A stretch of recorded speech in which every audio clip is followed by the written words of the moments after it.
Les amis, c'est Jimmy, j'espère que vous allez bien. On se retrouve aujourd'hui pour le test de la Triumph Speed 400 modèle 2024.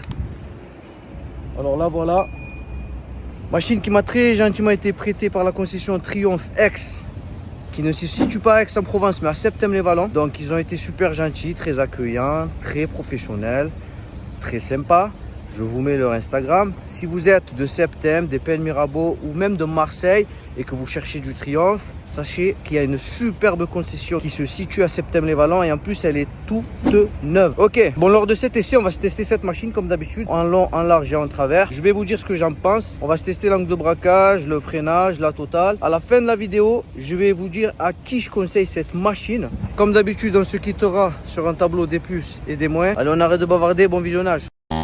Ok les amis, place à l'essai routier de ce Triumph Speed 400 modèle 2024. Alors comment je me sens sur cette machine? Alors je m'y sens bien, hein? Position typée roadster, voilà, avec un rétroviseur situé en bout de guidon. Alors je suis pas fan des rétroviseurs situés en bout de guidon, mais il faut l'admettre, sur cela je vois superbement bien.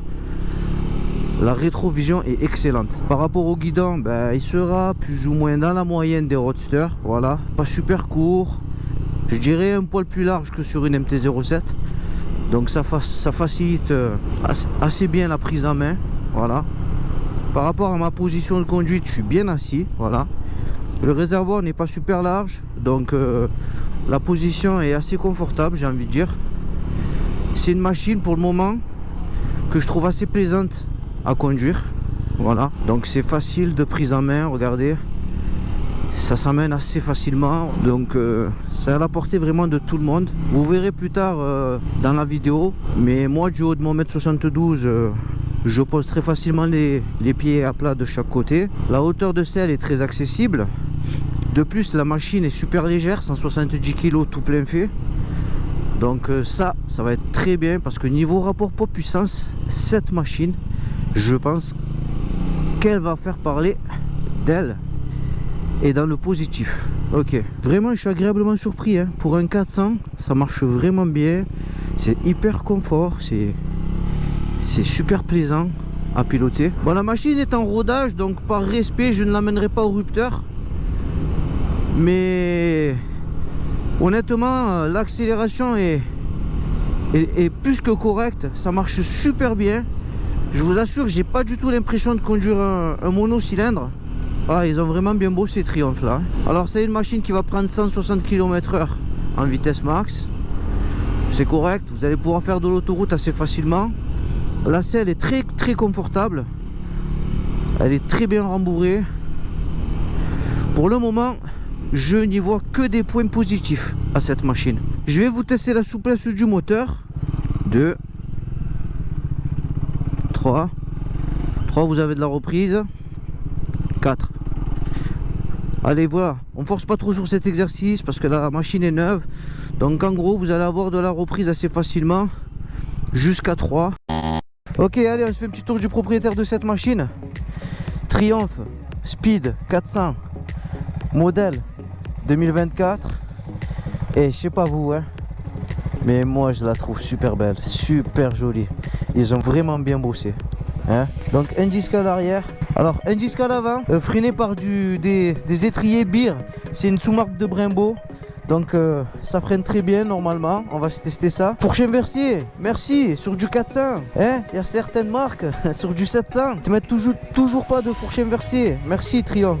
Les amis, révision tous les 16 000 km, c'est très bien. Là ils vous prouvent que leur marque est une marque fiable. Tout ça c'est très intéressant. Bon, on se fait un petit tour des commandes. Klaxon clignotant, le petit bouton info pour faire défiler les informations sur le tableau de bord. En restant appuyé dessus 10 secondes, vous pouvez aussi désactiver le contrôle de traction. Donc ça c'est très bien, machine équipée d'un contrôle de traction. Bouton pour les lumières ici. Là le petit bouton passe pour faire des appels de phare. Là vous êtes en plein phare.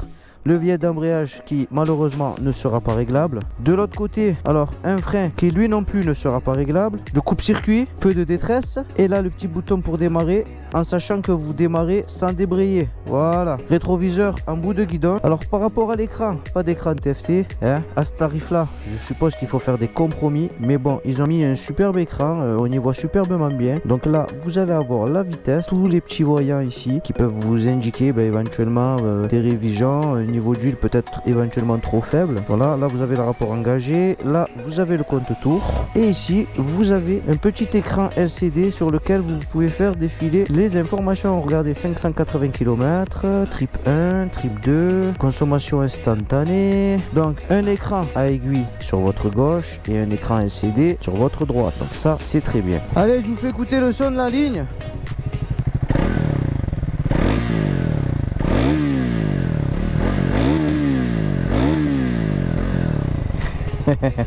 Eh, je vous assure, hein, moi je vous le dis quand c'est bon et quand c'est pas bon. À l'arrêt, elle a un superbe son. Alors on va essayer de se prendre un peu d'angle sur ce petit rond-point. J'ai les pneus chauds donc je peux. Lui c'est pas trop où il va lui. Alors, hop là.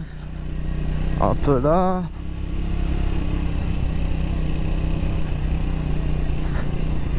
Très facile, hein. Prendre de l'angle avec ça, ça sera très facile. Alors on clignote, on sort. Allez, je ferme ma bulle pour que vous puissiez bien m'entendre. Et ça marche super bien. Et la vérité les amis, je sais pas ce qu'ils ont fait Triumph, mais ils ont fait quelque chose de pas mal là. Ça vraiment, ça marche très très bien.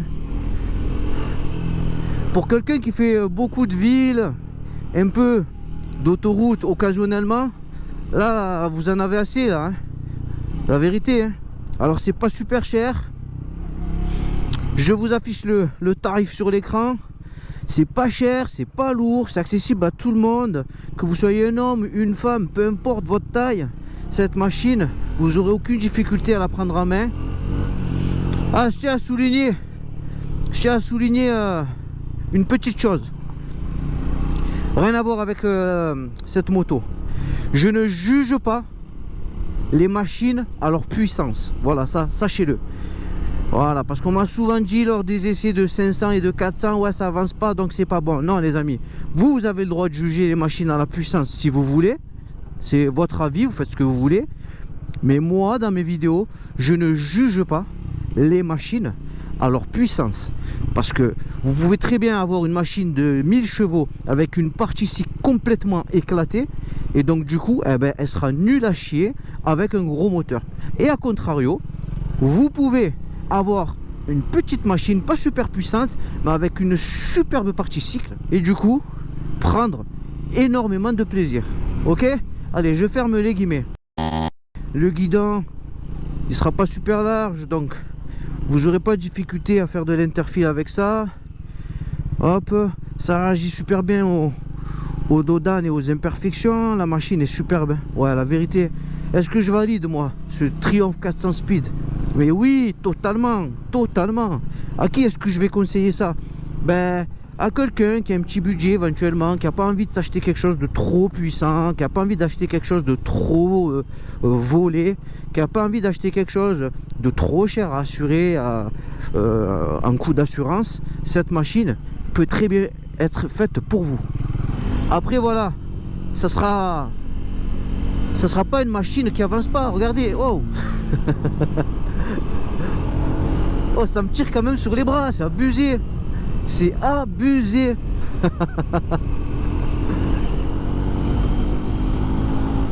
Oh, ma parole. Très plaisant. Honnêtement, je prends beaucoup de plaisir là à conduire cette petite 400 Speed. De toute façon, Triumph les amis. Et je vous le dis, moi j'aime cette marque, hein. Bon, je me suis pas encore acheté de Triumph, voilà. Parce que je sais pas encore exactement là où j'ai mal. Mais Triumph c'est bon, hein. Voilà, leur 3 cylindres est bon. Et leur mono est bon. À Triumph ils savent faire, hein. Révision tous les 16 000 km. Donc ça c'est super. Ouais, moi ça ce sont des genres d'arguments qui me font signer direct. C'est bon faire des révisions tous les je sais pas combien, ça saoule. Pour le moteur, on aura un monocylindre à 4 temps à refroidissement liquide avec distribution par double arbre-à-cam en tête, 4 soupapes, moteur Euro 5. Pour la cylindrée 398,15 cm3, une puissance de 40 chevaux à 8000 tours minute pour un couple de 37,5 Nm à 6500 tours minute. Pour la transmission, vous aurez un embrayage multidisque en bain d'huile, assisté et anti-drip, une boîte à 6 vitesses et la transmission finale se fera par chaîne X-Ring. Pour l'autonomie, vous aurez un réservoir de 13 litres, une consommation annoncée par le constructeur de 3,5 litres au 100, vous donnant accès à une autonomie approximative de 300 km avec un plein. Pour les performances, vitesse max 160 km/h et un 0 à 100 qui s'effectuera en 7,12 secondes. Vous en dites quoi si on se prend une petite portion d'autoroute, juste pour voir comment elle se comporte sur l'autoroute? Une petite portion légère, hein. Allez, je vais vous faire plaisir. Oui, me laisse passer, merci mon pote. Bon, je vous mets la VMAX, le couple et le 0 à 100 sur l'écran, hein, de temps en temps lorsque je fais des petites accélérations, mais je vais tout de même essayer de trouver une route assez dégagée pour pouvoir vous faire un départ arrêté. Alors on se refait un petit départ arrêté ici, tranquille. Je l'amène pas au rupteur par respect, la machine est en rodage, donc je vais essayer de passer les vitesses un peu plus tôt. On est d'accord? Sur l'écran je vous affiche le couple, la vitesse max ainsi que le 0 à 100. Allez, on part dans 1, 2, 3, c'est parti.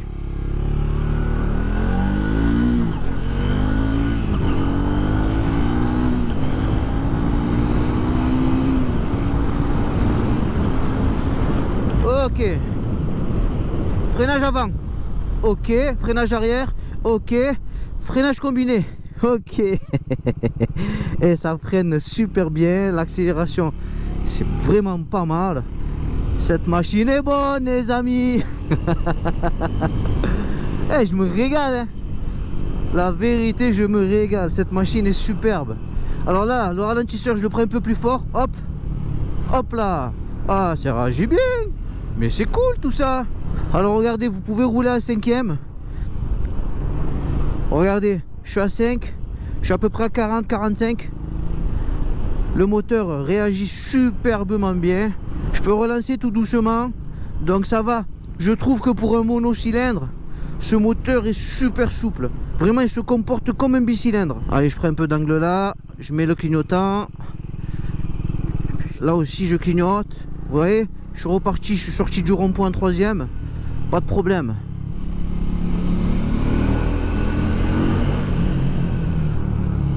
Ok. Bon, on va commencer à parler de ce que j'aime et de ce que j'aime pas, hein, en même temps qu'on arrive vers l'autoroute. Déjà dans les plus, je vais mettre le son de la ligne, hein. Ah ouais, le son de la ligne, ils ont bien bossé. Pour du son d'origine, c'est vraiment pas mal. Ensuite, bon, dans les mois, il y aura la prise au vent. Mais bon, les gens qui achètent ça, je pense pas que ce soit des gens qui soient dérangés par le vent. Dans les plus, je vais mettre l'agrément moteur. C'est incroyable. C'est super plaisant à conduire, je vous assure. Alors moi, j'aime la vitesse, hein. Mais il peut très bien m'arriver de prendre énormément de plaisir sur une machine qui n'a pas un moteur extravagant. Et aujourd'hui, c'est le cas. Ensuite, qu'est-ce que je vais mettre dans les plus? La prise en main, voilà, ça va être accessible un peu à tout le monde. La maniabilité, un grand plus. Avec ses 170 kg, honnêtement, c'est super simple. Très très facile. Ouais, vous pouvez faire, je pense, même 1m60. Cette machine, vous allez pouvoir la conduire, hein. Il n'y a aucun problème. Partie cycle, qu'est-ce qu'on a? Alors, vous aurez un cadre en acier avec boucle arrière boulonnée en acier tubulaire, un empattement de 1377 mm, la hauteur de selle, elle, culminera à 790 mm, comme vous pouvez le voir sur la vidéo. Du haut de mon 1m72, je pose très facilement les pieds à même le sol. Selon moi, 1m70 ou moins, vous n'aurez aucune difficulté à poser les pieds au sol des deux côtés sur cette machine. Donc ça, c'est un plus. Machine très accessible. Pour le poids, 170 kg tout plein fait. Alors, c'est une machine qui sera très facile à manipuler. De plus, elle sera équipée de poignées passagers facilitant la manœuvre à l'arrêt, mais facilitant aussi la prise éventuelle d'un passager. Alors, pour la suspension avant, vous allez avoir une fourche télescopique inversée de 43 mm avec un débattement de 140 mm. Pour la suspension arrière, vous aurez un double bras oscillant en alliage d'aluminium moulé, plus un amortisseur à gaz avec réservoir externe, avec une précharge qui sera réglable. Tout ceci avec un débattement de 130 mm. Pour le freinage avant, vous allez avoir un simple disque de 300 mm, plus étrier radial Bibre à 4 pistons plus de l'ABS. Je tiens à vous rappeler que cette marque Bibre est une sous-marque de Brembo, d'accord? Bref, on continue. Pour le freinage arrière, un simple disque de 230 mm plus étrier flottant avec de l'ABS. Alors pour les roues, 17 pouces à l'avant et 17 pouces à l'arrière, et pour la pneumatique, vous serez monté en 110 à l'avant et 150 à l'arrière. Alors on est sur un petit parking là, il n'y a personne. Ben, on va se tester le freinage, angle de braquage ici. Tiens, allez, on se prend une petite accélération là. Et frein arrière, 1, 2, 3. Ok. Bon, il y a du mordant. Il y a quand même du mordant, je trouve. Mais voilà, c'est pas avec le frein arrière que vous ferez un freinage de précision. Allez, maintenant on va se tester le frein avant. 1, 2 et 3. Et je trouve qu'avec un disque, ça freine assez bien hein, quand même. Hein. En fait, comme c'est un 400 et qu'il n'est pas très lourd, ça suffit amplement. Allez, freinage combiné. 1, 2. Ok, bon, freinage c'est bon. Cette machine freine très bien. On va se tester l'angle de braquage ici. Hein. Alors, ça ressemble un peu à une route à deux sens. Là, on est sur un parking. Je pense même qu'il y a un peu moins. Hein. Voilà, il y a un petit peu moins. Donc, je vais partir de ces pointillés là et je vais essayer de ne pas dépasser là-bas. Donc, pour l'angle de braquage, ça donne ça. Et bon, on va voir. Alors, super facile. Allez, hop, en roulant. Ok, j'essaie de le faire en roulant un poil plus vite. Voilà, regardez, j'arrive pile poil là. Très bon angle de braquage. Rien à dire. Allez, on va se prendre un petit enchaînement de ralentisseurs là pour juger les amortisseurs. Hop, ok. Et de 1 et de 2 et de 3. Bon, au niveau des amortisseurs, ça réagit super bien. Rien à dire. Allez, on se prend une petite portion d'autoroute, on va juger de ce que ça donne. Hein, on va respecter les limitations de vitesse. Hein. Ok.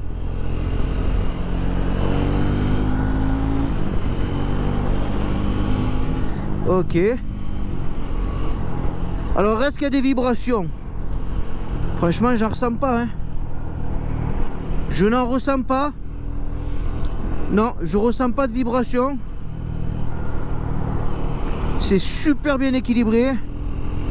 Est-ce qu'il y a de la surchauffe au niveau du moteur? Je n'en ressens pas non plus. Ah, tout ça c'est pas mal hein.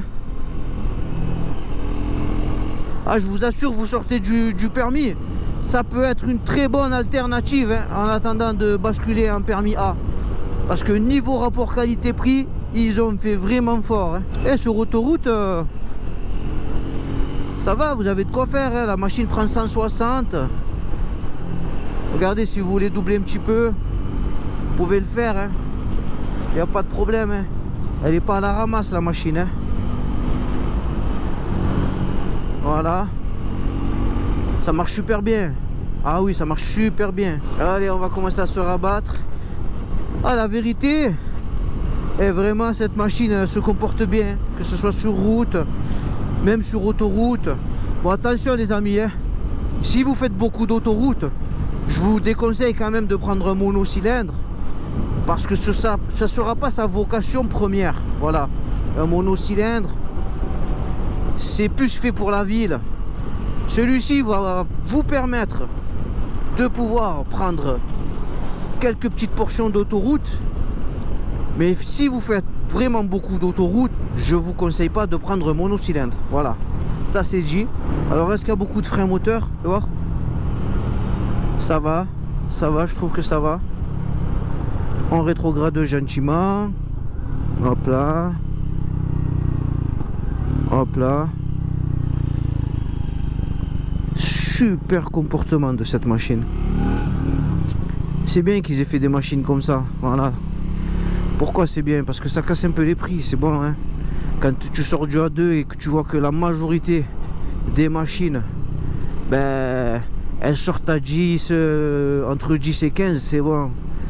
Faut pas oublier que dans les A2, alors, il y a certaines personnes qui vont avoir du pognon, qui vont pouvoir poser, je sais pas moi, 10, 15 000 euros. Mais il y a aussi des petits jeunes de 20 ans qui n'ont pas forcément encore la possibilité de lâcher un gros billet, et leur mettre à disposition des machines entre 5 et 8 et de bonnes machines comme celle-ci, je trouve que c'est très bien. Ouais, c'est très très bien. Ah, les Anglais sont beaux, hein. Ah ouais. Bon, le freinage arrière par contre, quand vous êtes à vive allure, il permet quand même, je trouve, de bien ralentir la machine, hein. Eh mais vraiment c'est abusé comment c'est maniable, hein. On dirait que vous avez un 125 entre les mains. Tellement c'est super maniable. Et je crois même qu'il y a des 125 plus lourds que ça, hein. Ils ont vraiment fait fort là.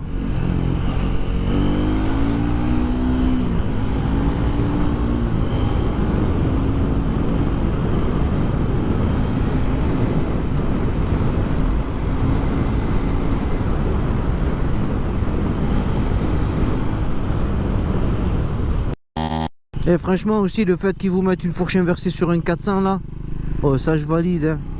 Ah ouais, ça je valide. Oui oui oui. Alors pour répondre à la question, est-ce qu'il faut acheter ça quand on sort du permis A2?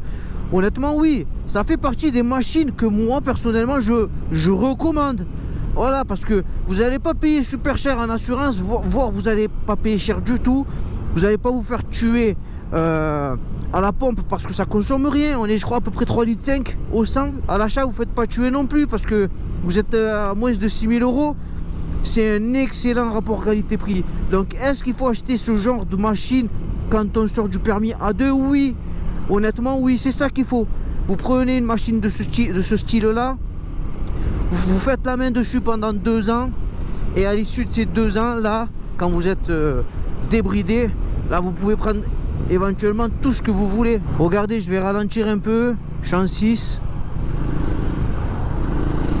Ça relance, hein, même en 6, hein. Je suis à peu près à 55 là. Ça relance même en 6, hein. Et en 5, regardez. En 5 ça broute même pas. Vous voyez?